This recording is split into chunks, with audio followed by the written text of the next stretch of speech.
भारतीय जनगणना पहिल्या टप्प्यातील स्वगणनेचा शुक्रवार 15 मे हा शेवटचा दिवस. 16 मे ते 14 जून दरम्यान प्रगणकांमार्फत घर गणना आणि घर यादी तयार करून प्रगणक एरियाचा नकाशा तयार होणार.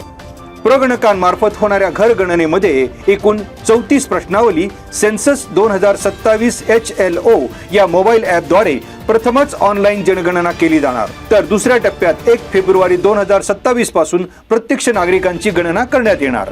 घर गणनेसाठी 6 प्रगणकांसाठी 1 सुपरवायझर असून खेड तालुक्यात एकूण 1306 प्रगणक संख्या, 218 सुपरवायझर अशी 1524 अधिकारी आणि कर्मचाऱ्यांची नियुक्ती तसेच त्यांचे प्रशिक्षणही केले पूर्ण. तहसीलदार तथा चार्ज अधिकारी प्रशांत बेडसे, सहाय्यक चार्ज अधिकारी चेतन मोरे यांची माहिती.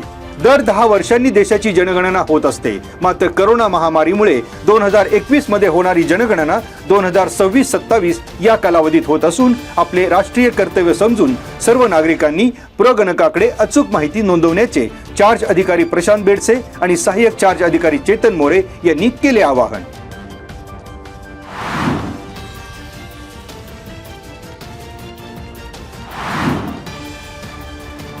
मुख्यमंत्री समृद्ध पंचायत राज अभियान अंतर्गत खेड तालुक्यातील 32 गावांची तपासणी कार्यक्रम सुरू.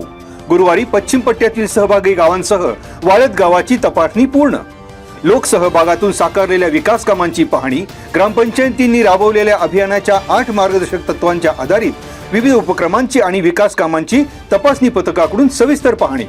या समितीच्या तपासणीनुसार सुशासनयुक्त पंचायत, जलसंधारण, स्वच्छ आणि हरित गाव, नाविन्यपूर्ण उपक्रम, उपजीविका, गाव पातळीवरील संस्था सक्षमीकरण, लोकसहभाग, नाविन्यपूर्ण उपक्रम, स्वच्छता, पाणी पुरवठा, ई गव्हर्नन्स त्या आधारेच तालुका आणि जिल्हा स्तरावर समृद्ध ग्रामपंचायत निवडली जाणार.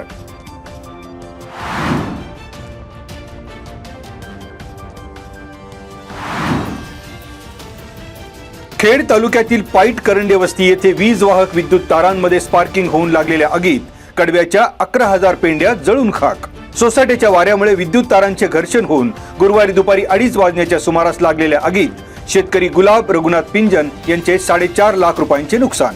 जनावरांचा वर्षभराचा चारा साठा नष्ट. अचानक ओढवलेल्या संकटामुळे शेतकरी आर्थिक संकटात. आगीची माहिती मिळताच राष्ट्रवादी युवक काँग्रेस अध्यक्ष जयसिंग दरेकर यांच्यासह महावितरण, ग्रामसेवक, तलाठी आणि पोलीस या प्रशासकीय यंत्रणा तात्काळ घटनास्थळी दाखल. पंचनामा करून नुकसानग्रस्त शेतकऱ्यास त्वरित आर्थिक मदतीची केली मागणी.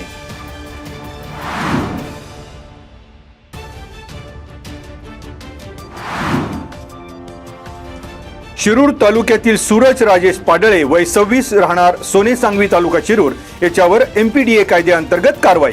रेकॉर्डवरील सराईत गुन्हेगारी मोडीत काढण्यासाठी दरोडा, जबरी चोरी, महामार्गावरील लुटमार करणारे, व्यावसायिकांकडे खंडणीची मागणी करणारे, खुनाचा प्रयत्न करणारे, अवैधपणे अग्निशस्त्र बाळगणारे यांच्यासारख्या धोकादायक व्यक्तींविरोधात कारवाईचा बडगा उगारून MPDA कायद्याअंतर्गत करण्यात आले स्थानबद्ध.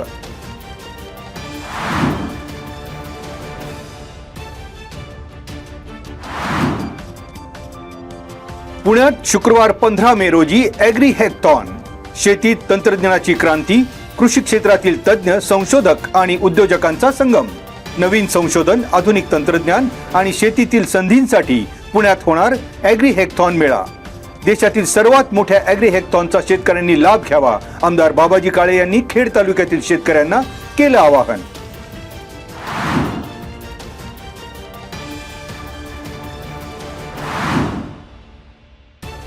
खेड तालुका ज्येष्ठ नागरिक संघात राज्य मार्ग परिवहन महामंडळाच्या NCMC कार्ड नोंदणीचा उच्चांक. एकाच दिवशी 213 जणांनी घेतला लाभ.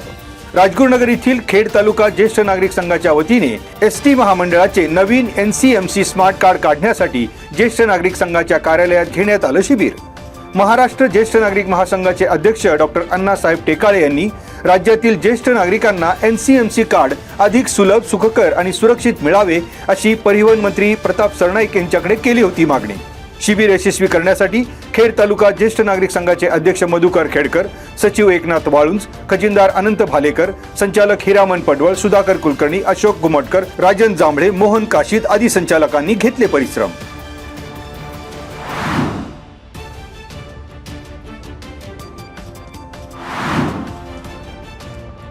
मांजरेवाडी येथील 40 वर्ष प्रलंबित असलेला स्मशानभूमीच्या रस्त्याचा वाद मिटला. अंत्यसंस्कारासाठी जाणाऱ्या ग्रामस्थांची होणारी गैरसोय आणि हेळसांड दूर होणार. शेतकऱ्यांना शेतातून शेतमाल काढण्यास अडचणी निर्माण होत असल्याने एकोप्यातून ग्रामस्थांनी काढला मार्ग. माजी आमदार दिलीप मोहिते, जिल्हा परिषदेचे माजी सदस्य अनिल राक्षे यांच्या माध्यमातून सुमारे 15 लाख रुपयांचा निधी या रस्त्यासाठी उपलब्ध. रस्त्याचे मजबूतीकरण, काँक्रिटीकरण करण्यास झाली सुरुवात. माजी आमदार दिलीप मोहिते यांच्या हस्ते गुरुवारी झाले भूमिपूजन. यावेळी गावचे सरपंच, उपसरपंच, ग्रामपंचायत सदस्यांसह ग्रामस्थांची उपस्थिती.